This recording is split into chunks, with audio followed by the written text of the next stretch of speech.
या hi guys. मैं India के टॉप 5 बिग सेक्टर्स की बात करना चाह रहा हूँ जो एमर्जिंग है 2024 में। और ये आपके लिए और हमारे लिए एक बहुत बड़ी अपॉर्चुनिटी है in terms of investments and stocks. इसके बारे में ज़रूर ध्यान से सुनिए।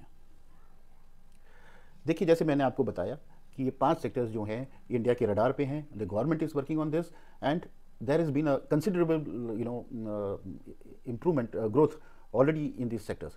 So it is time for us to study this, find out the opportunities and work on it. So the first sector, which is the focus of the government, and there has been a sizable amount of improvement, is renewable energy. So green energy, renewable energy एक बहुत ही important sector है और ये आने वाले सालों में काफ़ी ज़्यादा growth हमें देगा। इस पे ये काफ़ी ज़्यादा ऑलरेडी मोमेंटम पकड़ चुका है। और जो जो जो कंट्री की टारगेट है वो ये है कि 450 गीगावाट्स की रिन्यूएबल कैपेसिटी, एनर्जी कैपेसिटी हमें 2030 तक हो जाए। और 2030 आपको पता है सिर्फ है, तो आप you can imagine the kind of growth which is going to be there.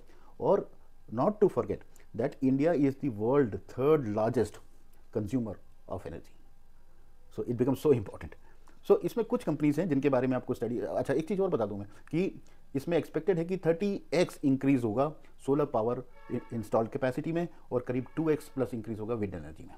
सो इसका ध्यान रखते हुए आपको इन कंपनीज पे स्टडी करना चाहिए। Kindly study this companies. One is NTPC. मैं सारे लार्ज कैप कंपनीज ही कर रहा हूँ क्योंकि अभी लोगों को डर बैठा हुआ है मिड कैप और स्मॉल कैप के लिए, तो इसलिए मैं लार्ज कैप को कवर करने की कोशिश कर रहा हूँ। तो पहला हो गया एनटीपीसी, दूसरा हो गया अडानी, तीसरा हो गया टाटा पावर सोलर सिस्टम, चौथा हो गया जेएसडब्ल्यू एनर्जी और पांचवा हो गया रिलायंस न्यू एनर्जी। इन कंपनीज को स्टडी करिए।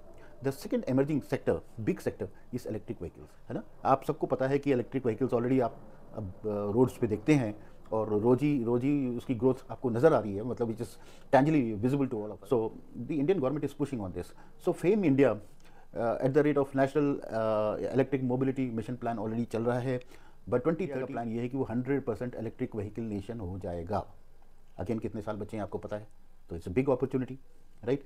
तो इंडिया की जो ईवी मार्केट है उसमें बहुत इंप्रेसिव ग्रोथ ट्रैजेक्टरी है। और ये डॉलर जो 2023 में थी, ये करीब जो है $7 बिलियन से भी ज़्यादा हो जाएगी 2025 तक। 2025 आपको मालूम है कितने दिनों के बाद है। और इतनी ज़्यादा पोटेंशियल है कि इसको कोई नेग्लेक्ट नहीं कर सकता, राइट। सो ईवी के कुछ कंपनीज जो ईवी उस पर काम कर रही हैं उनके बारे में स्टडी करिए, उनके ऊपर फोकस रखिए और शायद आपको इसके बारे में कुछ अपॉर्चुनिटी मिल जाए जो आपको फायदा करे। तो 3 कंपनियों से, तो टाटा मोटर्स है, दूसरा बैटरी जेंट्स हैं एक्साइड इंडस्ट्रीज, तीसरा इंफ्रास्ट्रक्चर जेंट है पावर ग्रिड कॉर्पोरेशन। इन तीनों को स्टडी करिए। मैं तीसरी इंपॉर्टेंट सेक्टर पे आता हूँ, वो है सेमीकंडक्टर। सेमीकंडक्टर के बारे में सब जानते हैं कि सेमीकंडक्टर की क्या सिचुएशन हो गई थी कोविड के बाद, और चाइना प्लस वन स्ट्रैटेजी में क्या हुआ। तब से जो है इंडियन गवर्नमेंट का सेमीकंडक्टर की जो मैन्युफैक्चरिंग है वो इंडिया में स्टार्ट हो जाए और उसके ऊपर काम चल रहा था। तो semiconductor is going to be a big thing in the coming years. और ऊपर से सेमीकंडक्टर सिर्फ हम मैन्युफैक्चरिंग नहीं करेंगे, एक्सपोर्ट भी करेंगे। So there will be lot of global demands which is happening. So this sector is bound to grow. So there is already a foundation done of 3 semiconductors projects 1.25 trillion. Already इसका foundation हो चुका है। So semiconductor की कभी भी demand and supply की situation जो है हमेशा अच्छी रहेगी। ऑलरेडी शॉर्टेजेस चल रही हैं, तो ये एक बिग अपॉर्चुनिटी है। तो सेमीकंडक्टर्स पे अपना नज़र जरूर रखें और इसके बारे में जरूर स्टडी करें। सो कुछ चुनिंदा कंपनीज का नाम मैं लेता हूँ जिनके बारे में स्टडी करना चाहिए। पहला तो HCL टेक्नोलॉजी है, वेदांता, तीसरा सी और चौथा है डिलीज। चारों के बारे में थोड़ा स्टडी करिए, राइट। अब नेक्स्ट इमर्जिंग सेक्टर पर आते हैं जिसको हम स्पेस एंड रोबोटिक्स कहते हैं। स्पेस एंड रोबोटिक्स के बारे में तो आपको सबको अच्छी तरह पता है कि इंडिया ने हमें कितना प्राउड फीलिंग दिया है हमारे स्पेस मिशन के लिए, और जो काम हमारे जो स्पेस साइंटिस्ट हैं लगातार करे जा रहे हैं। काम चलता ही रहता है और लॉन्चेस चलते ही रहते हैं। So just to give you an idea, करीब 189 स्पेस स्टार्टअप्स ऑलरेडी खुल गए हैं। 1000 करोड़ से भी ज़्यादा इन्वेस्टमेंट प्राइवेट स्पेस स्टार्टअप्स का हो गया है। Digital India future labs for R&D खुल गया है और व्योम मित्रा जो है वो 2024 में स्पेस में फ्लाई करने की पूरे कगार पे है। सो इसी तरह रोबोटिक्स ने भी काफ़ी ज़्यादा शोर शराबा किया है। रोबोटिक्स का इस्तेमाल जो है हमारे सेक्टर के लिए बहुत इंपॉर्टेंट है, हमारे मैन्युफैक्चरिंग के लिए बहुत इंपॉर्टेंट है, लॉजिस्टिक्स के लिए इंपॉर्टेंट है, एंटरटेनमेंट के लिए इंपॉर्टेंट है, और ये बहुत बड़ा कंट्रीब्यूशन करने जा रहा है। तो इस सेक्टर को भी हम नेग्लेक्ट नहीं कर सकते। सो कुछ स्टॉक्स बताऊंगा जिसके बारे में आप जरूर स्टडी करिए और आप अपनी डिसीजन खुद लीजिए कि you want to invest it और you don't want to invest in that. So Apollo Systems है, वाल्टन नागर इंडस्ट्रीज है, डिफेंस है, भरत इलेक्ट्रॉनिक्स, सेंटम इलेक्ट्रॉनिक्स है, जेन टेक्नोलॉजीज है। इनफैक्ट अगर पुराना वीडियो देखें, जब चंद्रयान लॉन्च हुआ था तो मैंने एक रॉकेट स्टॉक्स करके एक वीडियो बनाया, डिस्क्रिप्शन बॉक्स में भी है, उसको देखेंगे तो आपको देखेंगे कि मैंने उसी समय आपको बोला था कि इस पर ज़रूर अपना ध्यान दीजिए। रोबोटिक 2-3 नाम मैं बताऊंगा क्योंकि ज़्यादा कंपनीज बताने से कोई फ़ायदा नहीं है।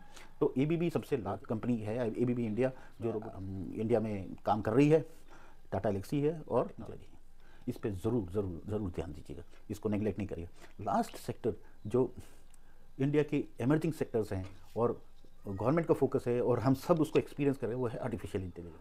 आपको पता है कि धीरे धीरे आर्टिफिशियल इंटेलिजेंस हर जगह फैलता जा रहा है और इसके बिना अब लाइफ मुश्किल लगती है। और अगर हम और आप जो हैं अगर आर्टिफिशियल इंटेलिजेंस को इग्नोर करेंगे तो ये हमारे लिए अच्छा नहीं रहेगा। तो हमें अपने आप को अडेप्ट करना है, हमें अपने आप को चेंज करना है और इसी तरह हमें इसके बारे में स्टडी भी और इसमें कोई अपॉर्चुनिटी भी ढूंढनी है, right. So artificial intelligence already शुरू हो गया है। First year is 2024 already. The first company which has launched in artificial intelligence is in the name of है और इसमें कोई अपॉर्चुनिटी भी ढूंढनी है, right. So artificial intelligence already शुरू हो गया है। First year which was launched in December 2023 और इसने $50 मिलियन की फंड ऑलरेडी रेज कर लिया है, राइट। सो एआई इंडस्ट्री में बहुत ज़्यादा शार्प राइज एक्सपेक्टेड है और ये पूरे वर्ल्ड में एआई इंटेलिजेंस जो है एक स्टॉर्म की तरह आया हुआ है और ये ग्रो हो रहा है। तो इसको नेगलेक्ट करना ठीक नहीं रहेगा, तो इसीलिए मैंने इसको कवर किया है। इसकी ऑलरेडी CAGR जो एक्सपेक्टेड है वो 25 से 35% की है और 2029 तक ये $4 बिलियन की इंडस्ट्री एक्सपेक्टेड है इंडिया में, राइट।